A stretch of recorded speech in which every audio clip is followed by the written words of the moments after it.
जिले में जल भराव से हालात बदतर से होते जा रहे हैं और जिसके चलते निचले हिस्सों में जल भराव से भयावह स्थिति हो गई है और ऐसे में गांव ढानियों का शहर से संपर्क टूट चुका है। वहीं सड़क मार्ग टूटकर बड़े बड़े गड्ढों में तब्दील हो चुके हैं। हालांकि प्रशासन अपने स्तर पर लोगों को जलभराव क्षेत्र से बाहर निकालकर सुरक्षित स्थान पर पहुंचाने का कार्य कर रहा है। वहीं क्षेत्रीय विधायक पब्बाराम बिश्नोई ने बाढ़ प्रभावित क्षेत्रों का दौरा किया, जहां पर विधायक पब्बाराम बिश्नोई ने पहुंचकर हालातों का जायजा लिया। साथ ही प्रशासन को जलभराव से ग्रामीण क्षेत्रों में राहत प्रदान करने के दिशा निर्देश दिए। PS6 के पास में नहर के टूटने से जो नहर का अतिरिक्त पानी और फिर वर्षा का पानी बड़ी मात्रा में लोडियाँ और जुनेजों की ढाणी और इस क्षेत्र में आकर के घुसा। ऐसा लगा कि अभी समुद्र बन गया है। लोगों की जो समस्याएं थी वो अपनी जगह थी, परंतु पशु और लोगों के घर के अंदर से उनको रेस्क्यू करना बहुत मुश्किल था। ऐसी परिस्थिति में मैंने कलेक्टर साहब से बात की, SDM से बात की और तुरंत प्रभाव से वहाँ पर NDRF की टीम भेजी और वहाँ से लगभग 80 गोवंश और कुछ मानव को भी वहाँ से रेस्क्यू किया गया। झुंझुनू की चिड़ावा से बड़ी खबर है। कहरपुर कला की ममता की मौत पर हुआ हंगामा। राजीव अस्पताल के बाहर परिजनों और ग्रामीणों का विरोध देखा गया। नया बस स्टैंड से अस्पताल तक निकाली गई विरोध रैली और डॉक्टर सुमन मानकटेवा पर लगाया लापरवाही का आरोप। ग्रामीणों का आरोप है कि अस्पताल प्रबंधन ने दिया है 2 लाख का ऑफर और SDM ब्रिजेश गुप्ता की समझाइश पर माने परिजन। SDM ने दिया निष्पक्ष और जल्द जांच करवाने का आश्वासन। पोस्टमार्टम रिपोर्ट में भी आ चुकी है। डॉक्टर की लापरवाही से गई है जान और अब मामले में नया पेच भी आ गया है सामने। बिना योग्यता के मिली डॉक्टर की डिग्री और केवल एक मेडिकल डिप्लोमा लेकर नहीं, ऑपरेशन से डिलीवरी करवाने का आरोप है। नियमों और मेडिकल नियमों को ताक पर रखकर करवाई जा रही है सिजेरियन डिलीवरी। ममता को यहाँ पे राजीव हॉस्पिटल में भर्ती करवाया गया था और 14 तारीख को दोपहर को डिलीवरी करवाई, जिसमें ऑपरेशन किया गया था डॉक्टर के द्वारा और करीबन 4 बजे ममता की मौत हो गई। उस समय डॉक्टर साहब एक साइड तो ये कह रहे हैं कि 2 लाख रुपए ले लो और लाश आप ले जाओ। इस तरह से उनका उनका मतलब व्यवहार था वो बहुत ही अच्छा नहीं था और उन्हें अच्छा व्यवहार नहीं किया। जो डिलीवरी के दौरान डेथ हुई थी गांव के पूरा कला की युवती, उसको लेकर तो ये प्रदर्शन किया गया है और यहाँ पर जो हमारी मांग थी उसमें सबसे पहली मांग थी कि दोषियों के खिलाफ सख्त से सख्त कानूनी कार्यवाही की जाए और दोषियों को सजा मिले। दूसरा, जांच है वो निष्पक्ष की जाए। तीसरा, दौरानी जांच उक्त हॉस्पिटल को सीज किया जाए, इसके रिकॉर्ड है इनको जब्त किया जाए, इसके CCTV फुटेज है ताकि एविडेंस मिटाई नहीं जा सके और पीड़ित परिवार को न्याय मिले। इस मांग को लेकर आज यहाँ पर ग्रामीण व पीड़ित परिवार के रिश्तेदार सभी इकट्ठे हुए थे, जिन्होंने पहले राजीव हॉस्पिटल में जाके विरोध दर्ज करवाया, प्रदर्शन किया तथा वहां से प्रशासन।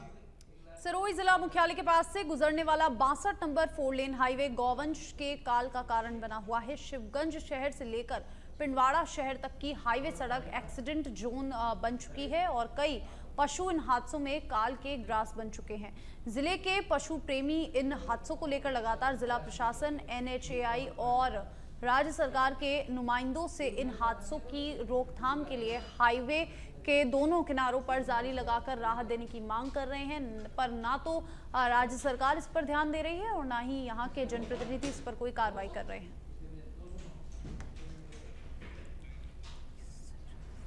सिरोही जिले से गुजरने वाले नेशनल हाईवे नंबर 62 की स्थिति ऐसी है कि यहाँ पे आए दिन जो है दुर्घटनाएं सामने आ रही है। यह सड़क है वो हादसों का सड़क बन चुका है। यहाँ पे आए दिन कई हादसे होते हैं और लगातार हादसे होने से यहाँ पे जो है पशु सबसे ज्यादा इसमें चपेट में आते हैं और यहाँ पे पशु जो मुख्य विदेह पशु है, यहाँ पे आप देख सकते हैं ये गाय जो है ये गायें यहाँ पे सड़क पे आ जाती है और सड़क पे आने के बाद में यहाँ पे जब तेज स्पीड से जब गाड़ियाँ निकलती है, वाहन निकलते हैं, तो गाड़ियों के नीचे ये गाय है वो कुचली जाती है यहाँ पे। और लेकिन उसके बावजूद भी जो NHAI का जो महकमा है, NHAI का जो महकमा है, वो किसी भी प्रकार से इस बात पे ध्यान नहीं दे रहा है। और यहाँ के जो पशु प्रेमी है वो लगातार यहाँ पे आंदोलन करते नजर आ रहे हैं। पशु प्रेमी कई वर्षों से मांग कर रहे हैं कि इस हाईवे के दोनों किनारों की तरफ जो है वो जालियाँ लगाई जाए, लोहे की जालियाँ लगाई जाए, ताकि जो हमारा पशु है वो इस सड़क के ऊपर नहीं आ जाए। अब मैं कैमरा को कहूँगा कि ये जो बीच का नज़ारा है, जो डिवाइडर का नज़ारा है, डिवाइडर का नज़ारा को भी दिखाए। यहाँ पे हरी घास उगने से जो पशु है वो यहाँ पे बार बार आ जाते हैं। पशु हरे चारे को खाने के लिए यहाँ पे आने की कोशिश करता है और उसी कोशिश के मद्देनजर जो है वो पशु यहाँ पे ट्रकों की चपेट में आ जाता है, बड़े वाहनों की चपेट में आ जाता है। और कई बार यहाँ पे हादसे होते हैं। हादसे होने के बाद में जो पशु है कई बार काल के ग्रास भी बन जाते हैं। पशु प्रेमी उनको यहाँ पे बचाने की जरूरत लगातार करते हैं। कई बार एम्बुलेंस लेकर के आते हैं, कई बार वो अपने प्राइवेट निजी वाहनों से लेकर के उनको पशुओं को वापस गौशाला पहुंचाने का कार्य करते हैं। लेकिन सबसे बड़ी बात है कि अगर नेशनल हाईवे की जो अथॉरिटी है NHAI, वो अगर NHAI इसके ऊपर ध्यान दे और यहाँ पे जो सिरोही के शहर के पास में है या बारड़ी ग्राम के पास में है या छिंदवाड़ा के पास में या जो बड़े कस्बे हैं या जो छोटे छोटे गाँव है, उनके आसपास अगर लोहे की जालियाँ लगा दी जाए तो उन पशुओं की जो जान है वो नहीं जाएगी और इन पशुओं को बड़ी राहत मिल सकती है और पशु प्रेमियों को भी इसमें राहत मिल सकती है। खबर चूरू के रतनगढ़ से है, जहां पर पुलिस ने ब्लैकमेल कर रुपए ऐंठने के आरोप में एक आरोपी को महिला को गिरफ्तार किया है। दरअसल पीड़ित व्यक्ति ने थाने में शिकायत दर्ज कराई थी और बताया था कि आरोपी ने शराब में नशीला पदार्थ मिलाकर उसके साथ मारपीट की और फिर एक महिला के साथ आपत्तिजनक वीडियो बना लिए और जिसके बाद ब्लैकमेल कर पैसे ऐंठे और पुलिस इस मामले में पहले ही 3 आरोपियों को गिरफ्तार कर चुकी है।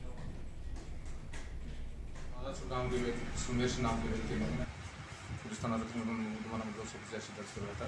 उस मुकदमे में मेरे द्वारा अनुसंधान का जिन्होंने पूर्व में मुलजिम दीनदयाल, मुलजिम लक्ष्मण पूर्व रामचंद्र, शीश राम को गिरफ्तार कर बाद अनुसंधान जैसी करवाया जा चुका है, वो जैसी चल रहे हैं। इसी प्रकरण में संलिप्तता पाई जाने वाली एक महिला नीतू कंवर वाइफ ऑफ पूर्ण सिंह राजपूत, उम्र 28 साल, निवासी दीपावास, पुलिस थाना सदर नीमका, जिला नीमका थाना, हाल अपने पीर जसरासर को आज बाद अनुसंधान गिरफ्तार किया गया है, जिसको कल न्यायालय में पेश कर किसी बीकानेर की खुदकुदा कॉलोनी एक बार फिर जलमग्न हो गई है। पिछले 2 दिनों से चल रही लगातार बारिश के कारण इस कॉलोनी में 6 से 7 फीट पानी भर गया है। प्रशासन की ओर से पानी निकाला जा रहा है और JCB मशीन से क्षतिग्रस्त कच्चे नाले को मिट्टी से भरा जा रहा है। लोग घरों से बाहर बैठे हैं। हर बार बरसात के दौरान इस इलाके में स्थित कच्चा नाला टूट जाता है और पानी के साथ ही पूरे शहर का कचरा भी यहाँ जमा हो जाता है। लंबे समय से इस नाले को पक्का बनाने की मांग की जा रही है।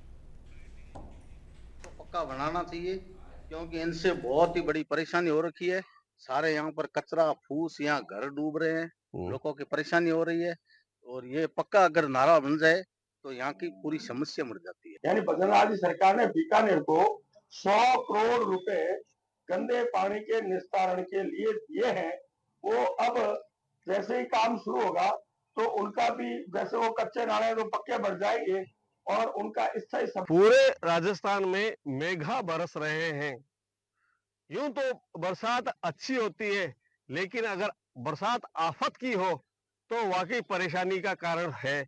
और इस समय पूरे राजस्थान में परेशानी के कारण बरसात हो रही है और इससे जगह जगह लोगों को परेशानी हो रही है। घरों में पानी भर रहा है, निचली बस्तियों में पानी भर रहा है और लोगों का जीना दुभर हो गया है। इस समय मैं बीकानेर की खुदकुदा कॉलोनी में खड़ा हूं और यहाँ इस खुदकुदा कॉलोनी में एक नाला है जो बरसों से कच्चा पड़ा हुआ है और इस नाले के मार्फत पूरे शहर का कचरा बह करके यहाँ आता है। आप देख सकते हैं ये जो नाला आपको दिखाई दे रहा है, ये पूरा का पूरा नाला कच्चा है। नगर निगम की जिम्मेदारी थी इसको पक्का बनाया जाए, लेकिन इसको पक्का बनाया नहीं गया। और आप देख सकते हैं कि पूरे शहर का, बीकानेर शहर का जो कचरा बह करके यहाँ आ गया है और खुदकुदा जो कॉलोनी है, आसपास के जो घर है, वहां पर इनको जीना दुभर गया है। दुर्गंध के कारण यहाँ पर काफी लोगों को परेशानी हो रही है और इससे कई बीमारियां भी फैलने की बड़ी आशंका है। हालांकि इस नाले के निर्माण के लिए कई बार इसके प्लान भी बने, लेकिन आज तक इसका निर्माण कभी हो नहीं पाया। हाल ही में जब राजस्थान सरकार ने बजट पेश किया तब 100 करोड़ रुपए बीकानेर को दिए हैं। अब देखने वाली बात यह है कि इस 100 करोड़ में से खुदकुदा कॉलोनी के इस नाले को कितना रुपया मिल पाता है और क्या ये वाकई पक्का बन पाएगा। श्याम मारू, सच बेधड़क, बीकानेर। कोटा से बड़ी खबर है, बदमाशों ने की तोड़फोड़, 1 दर्जन कारों में की तोड़फोड़। घटना का सीसीटीवी फुटेज आया सामने। 2 बाइक सवार बदमाशों ने वारदात को अंजाम दिया है।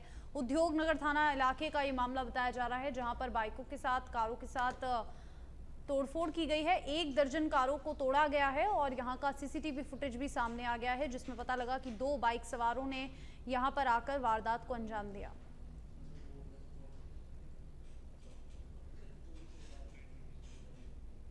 फरियादियों ने मिलकर सामूहिक रिपोर्ट दी है। जितने भी गाड़ियाँ टूटी हैं, 8-10 गाड़ियों के कार के शीशे टूटे हैं, उसमें प्रकरण दर्ज कर अनुसंधान किया जा रहा है। अनुसंधान गंभीर धाराओं में किया है और गाड़ियों की डैमेज वगैरह बनाई। खबर बीकानेर के खाजूवाला से है, जहां पर एसडीएम और पटवारियों के बीच गतिरोध खत्म हो गया है। वहीं 4 दिनों की हड़ताल के बाद पटवारी काम पर लौट आए हैं और अतिवृष्टि से नुकसान का सर्वे करने में जुट गए हैं। पटवारियों ने अपने अपने क्षेत्रों में फसल खराबे समेत अन्य नुकसान का सर्वे किया। इधर पटवारी का कहना है कि खेतों में गिरदावरी के दौरान ऐप से लोकेशन फोटो की बाध्यता खत्म की जाए।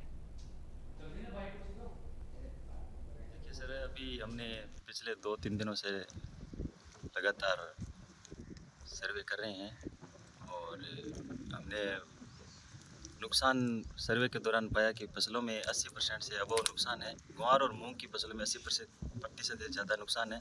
अतिवृष्टि से जल भराव होने के कारण नुकसान हुआ और उसकी सर्वे रिपोर्ट हमने कृषि पर्यवेक्षक और बीमा कंपनी के प्रतिनिधि के साथ कर और हमने उच्च अधिकारियों को भेज दी है। और दूसरी बात रही, जहाँ आबादियों में जो कच्चे मकान थे जल भराव के कारण वो भी गिरे हैं और उनसे हमने ऑनलाइन आवेदन भी लगवाए हैं, तो उनकी भी सर्वे रिपोर्ट चल रही है। अगर नियमानुसार नॉर्म्स जो आता है उनको सहायता राशि भी प्रदान के लिए हम दस्तावेज तैयार कर उच्च अधिकारियों को प्रेषित करेंगे।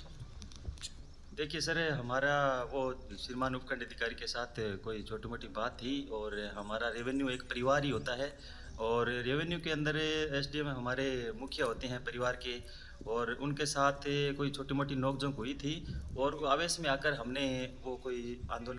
कोटा से बड़ी खबर है, कैथून थाने में कोटा एसीबी की बड़ी कार्रवाई देखी गई। एसएचओ धनराज मीणा के लिए रिश्वत ले रहा कांस्टेबल ट्रैप किया गया। परिवादी से 3 लाख की रिश्वत लेते हुए धरा गया कांस्टेबल। भरत भनक लगते ही एसएचओ धनराज मीणा हुआ फरार। एसीबी एडिशनल एसपी विजय स्वर्णकार ने ये कार्रवाई को अंजाम दिया और कैथून थाने में कोटा एसीबी की बड़ी कार्रवाई, जहां पर परिवादी से 3 लाख रुपए की रिश्वत लेते हुए धरा गया कांस्टेबल भरत। और भनक लगते ही, इस बात की भनक लगते ही एसएचओ धनराज मीणा मौके से फरार हो गए और एसीबी एडिशनल एसपी विजय स्वर्णकार के नेतृत्व में कार्रवाई हुई।